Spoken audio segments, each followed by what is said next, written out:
Wah guys, kita mendapatkan anak puyuh hutan ini.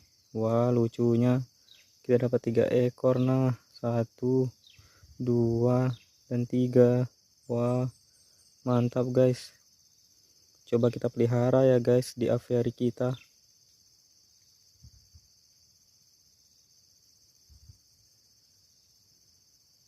Oke, semoga mereka hidup ya guys nanti dan dapat berkembang.